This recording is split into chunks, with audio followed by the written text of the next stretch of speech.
ఈ మధ్య social media వచ్చినప్పటి నుంచి చిత్ర విచిత్రమైన వార్తలు వీడియోలు వెలుగు చూస్తున్నాయి. దంతెవాడలో ఓ వింత ఘటన వెలుగు చూసింది. ఇక్కడ ఏళ్ల నాటి బావిలో నీటికి బదులు పెట్రోల్ వస్తోంది.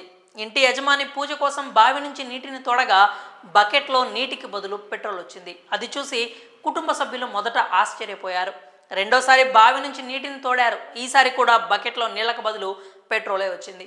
ఈ విషయం తెలిసి స్థానికులు మొదట షాక్ తిన్నా తర్వాత బకెట్లతో అక్కడికి వచ్చి పెట్రోల్ తోడుకుని వెళ్లారు. ఆ నోట ఈ నోట ఈ విషయం కాస్త పోలీసులకు చేరింది. వెంటనే అధికారులు బావి వద్దకు వచ్చి ఆ ప్రాంతాన్ని సీల్ చేశారు.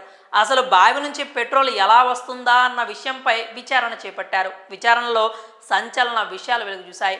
దంతెవాడలో గీడం ప్రాంతంలో బోలు జైన్ కుటుంబం నివసిస్తోంది. 2 రోజుల క్రితం అంటే బుధవారం తెల్లవారుజామున కుటుంబ సభ్యులు బావిలో నుంచి నీటిని తోడారు. రంగు మారిన నీటిని చూసి ఆశ్చర్యపోయారు. కొంతసేపు పరిశీలించిన తర్వాత బకెట్లో ఉంది నీరు కాదు పెట్రోల్ అని గ్రహించారు.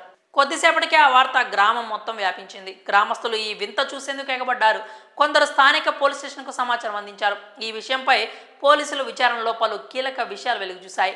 కొద్ది రోజుల క్రితం గ్రామ సమీపంలోనే పెట్రోల్ పంపు యజమాని తమ బంక్ నుంచి పెట్రోల్ దొంగిలిస్తున్నట్లుగా కేసు రిజిస్టర్ చేయించాడు.